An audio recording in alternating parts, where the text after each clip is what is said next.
Probablemente pensabas que el LATAM y el anime jamás coincidirían. Bueno, pues piénsalo otra vez, porque Latinoamérica está siendo noticia en el mundillo.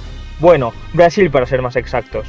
Últimamente ha habido mucho revuelo con la Hatsune Miku brasileña y con la waifu que nos atañe hoy, la Tina-san.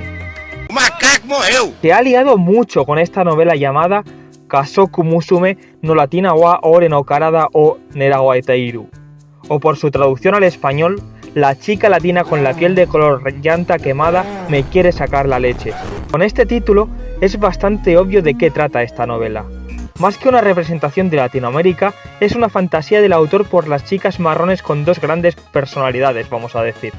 Con esta premisa no hay nada raro, simplemente se trata de otro japonés pagine e inepto social autoinsertándose en su propia obra más mala que el hambre. Pero lo que pasa es que el cabronazo le ha pedido al chat GPT que le haga la mitad del trabajo. Eso hizo que mi radar de mierdones se activase, por lo que muy a mi pesar he leído la novela para poder comentar unos cuantos puntos sobre esta con vosotros. Así que acompañadme en mi sufrimiento.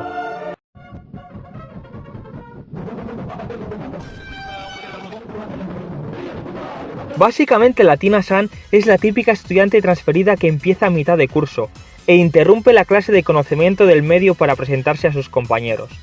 Pero esto pasa como en el capítulo 2.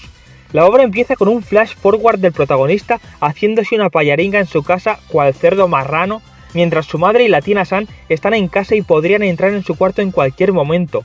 Bueno, de hecho sí que lo pillan con las manos en la masa. Valiente, depravado, enfermo de mierda. Pero ¿quiénes son los personajes principales de la obra? Bueno, pues solo hay dos importantes. Makoto, que es el autor autoinsertado en su propia obra.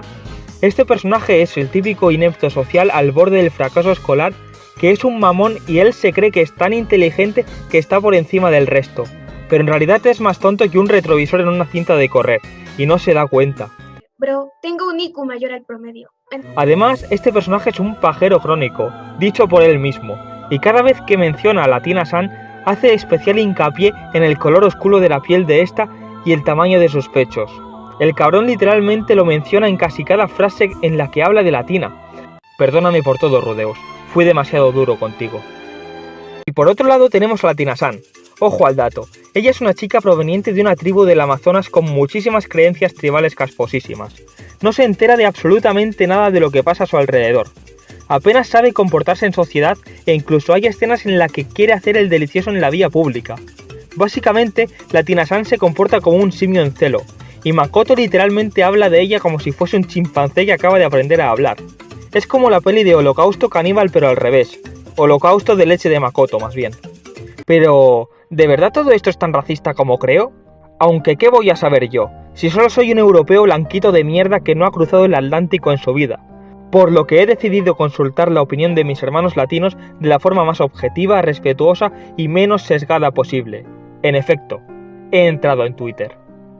I love Pakistan, I will sacrifice my life for Pakistan! I love Pakistan! Latinos dando pena ajena, es costumbre. Si les molesta creen su propio manga y deberíanse de hablar mamadas. ¿Podría decirse que esto fue escrito con las patas? O tal vez está escrito sobre la marca. Y eso de usaría para dar nombre. Batata faca. La descripción de esta historia me pareció algo chistosa. No de risa sino de raro. No me sorprendería que esto tenga mucha falta de argumentos. Que le pongan voluntad la conca de su madre. Hay que darle agua potable. De mi Peruquistán legó. La waifu marrón. Bueno, querer tener hijos estando en secundaria si es marca registrada en Latinoamérica. A todo esto, ¿qué hemos aprendido de la opinión de estos usuarios? Pues absolutamente nada. Vaya pérdida del tiempo de todo el mundo. Yo por mi parte os diría que voy a continuar leyendo la publicación de la novela, pero ¿a quién quiero engañar? Sinceramente, ya no puedo más. Después de leer esta fantasía grotesca escrita por un japonés de 15 años atrapado en el cuerpo de un hombre de 40, me detengo. Creo que ya he tenido suficiente.